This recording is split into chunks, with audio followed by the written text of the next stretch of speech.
He's available to play. He'll be active. What do you think? We'll probably throw him in, see how he looks. He hasn't played in a 5-on-5 game in a while.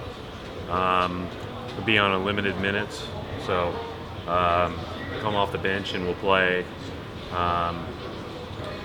Short stints. There's really not a number attached to that, but he hasn't played in a while, and this will be his first 5-on-5 action. Quite a bit. Well, we'll find out. We'll find out. There's nothing like basketball's shape as far as running up and down the court, as far as playing to get into it. So, we'll see. But it hasn't been easy early on to do what he needs to do because he wasn't able to be on his feet very much. But in the last couple weeks, he's been, progressively doing more and more and more, and culminating in, every drill that we've done, plus some 2-on-2 and some 3-on-3 in the last few days. We just haven't done any practice to have a 5-on-5 scenario for him yet. So he has not practiced since he got hurt. Well, he's done he's done the last few shoot-arounds. So he's done, what I would call kind of jog through or close to live, but then we just kill the play at the end, so we don't finish with live action. So I think, other than 2-on-2 and 3-on-3, no. Was there any thoughts on holding him out to the end of the year? To the end of 2015? Yes. I was going to say. Man, that's... No. Here's the deal. He's going to... Is it better to practice him, and hold out till your next practice? The schedule just doesn't allow for very many of those, and even when you do, you don't go very hard up and down. That's 9 other guys that have to do something when maybe it's not best for your team to do that.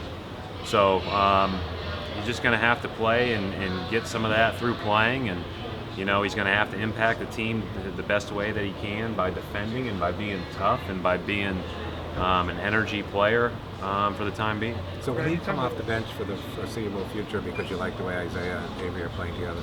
Has nothing to do with that right now. It's just that, with the fact that he hasn't played in a while and that he's on limited minutes, I think it'd be silly to start him. And I may be wrong in that. Maybe it'd be better to start him, play him a few minutes in each half and then end it. But to me, I think it's best to come off the bench. And our guys are doing a good job that are playing. They've done a great job holding the fort down and defending, especially while he was out, which is very encouraging because he's clearly one of our better defenders.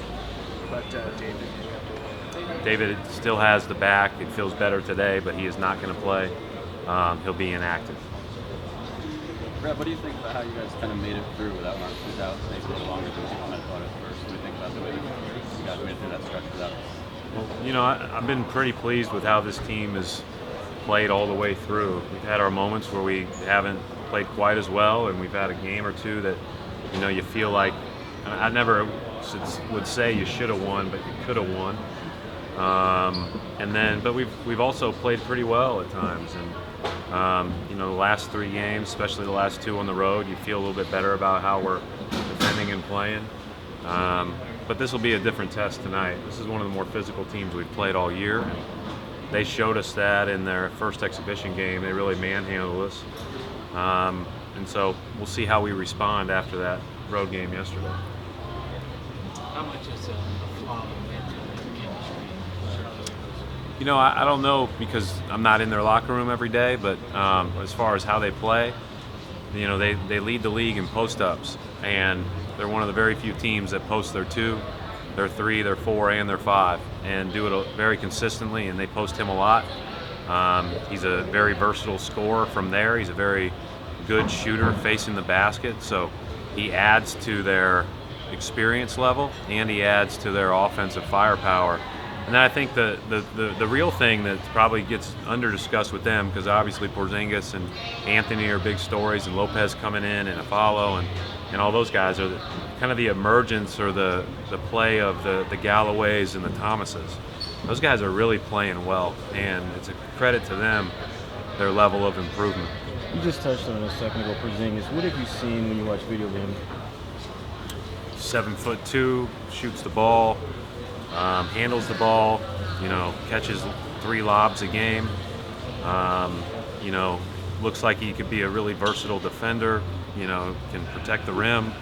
He's got a chance to be special. I mean, not very many people have a chance to be special. He does. When Amir was healthy, you went back obviously with him in the starting lineup. How much does Kelly's offense kind of help that second unit? Yeah, we need, regardless of if Kelly starts or comes off the bench, we need Kelly to be an impactful offensive player for us. We talked about Scott is, you know, when he's in the game, people are going to have to account for him because of his shooting ability. And when he's playing the way he's playing right now, I mean, it just adds another dimension to us. And, you know, unless we go small with Jay or Jonas, we're unlikely to be that skilled at the 4. And so he really gives us the traditional size plus some unique skill. Is Amir good to go tonight?